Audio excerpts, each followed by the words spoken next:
अंकगणिती श्रेणी भाग 7 या व्हिडिओमध्ये n = a + n - 1 × d या फॉर्म्युल्याचा वापर करून सम आणि विषम संख्या आपण कशा काढू शकतो यातील एक अवघड क्वेश्चन आज आपण सॉल्व्ह करणार आहोत। क्वेश्चन आहे 2 अंकी संख्यांमध्ये 7 ने भाग जाणाऱ्या एकूण किती विषम संख्या आहेत। आता क्वेश्चन व्यवस्थित समजून घ्या। 2 अंकी संख्या म्हणजे कुठून कुठपर्यंत 10 ते 99 7 ने भाग जाणाऱ्या। आता 10 ला 7 ने भाग जात नाही, 11, 12, 13 ला पण जात नाही, 14 ला जात। म्हणजे पहिली संख्या कोणती मिळाली 14। नंतर पुढची संख्या कोणती येणार आहे 7 × 14 7 × 21 7 × 28 7 × 5 35। आता शेवटची संख्या कोणती येईल 99 पर्यंत चेक करायचे। 99 ला 7 ने भाग जातो का 7 × 7 2 राहिले 7 × 28 1 उरतोय बरोबर। 99 ला जात नाही याचा अर्थ 98 ला जाणार कारण 1 उरला। 98 भागिले 7 करून पहा 7 × 7 7 × 28 जातोय म्हणजे शेवटची संख्या उरलेली आहे 98। 7 ने भाग जाणाऱ्या इथपर्यंतची ही श्रेणी आली। एकूण किती विषम संख्या यामध्ये 14 ही सम आहे, 21 ही विषम आहे, 28 सम आहे, 35 विषम आहे। आपल्याला फक्त विषम संख्यांची श्रेणी हवी आहे म्हणजेच ही श्रेणी काय येणार 14 वगळला जाणार, 21 येणार,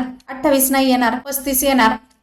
आता शेवटचं पद 98 ही समसंख्या आहे, या आधील एक संख्या शोधावी लागेल। आता 98 ला 7 ने भाग जात होता म्हणजे 97 ला नाही जाणार, 96 95 94 93 92 91 ला जाऊ शकतो। 91 भागिले 7 7 × 7 2 उरले 7 × 21 म्हणजे 7 ने 91 ला भाग जातोय म्हणजेच 98 आधील पद कोणतं असणार आहे 91। मग या श्रेणीतील शेवटचे पद काय येणार 91। या श्रेणीमध्ये एकूण किती पदे आहेत हे आपल्याला काढावे लागेल, तेव्हा आपल्याला 2 अंकी संख्यांमध्ये 7 ने भाग जाणाऱ्या एकूण विषम संख्या मिळतील। आता इथे a बरोबर किती आहे 21, d बरोबर 35 - 21 मग 35 - 21 किती होणार 5तून 1 गेला 4 3तून 2 गेले 1 14 आणि शेवटची टर्म tn बरोबर काय 91। आपल्याला काढायचंय काय n बरोबर किती। फॉर्म्युला वापरा tn = a + ब्रॅकेटमध्ये n - 1 × d। n ची किंमत आलेली आहे 91, a ची किंमत आहे 21 प्लस n ची किंमत काढायची आहे, d ची किंमत आहे 14। सॉल्व्ह करायचं 91 बरोबर 21 प्लस 14 गुणिले n 14n वजा 14 गुणिले 1 14।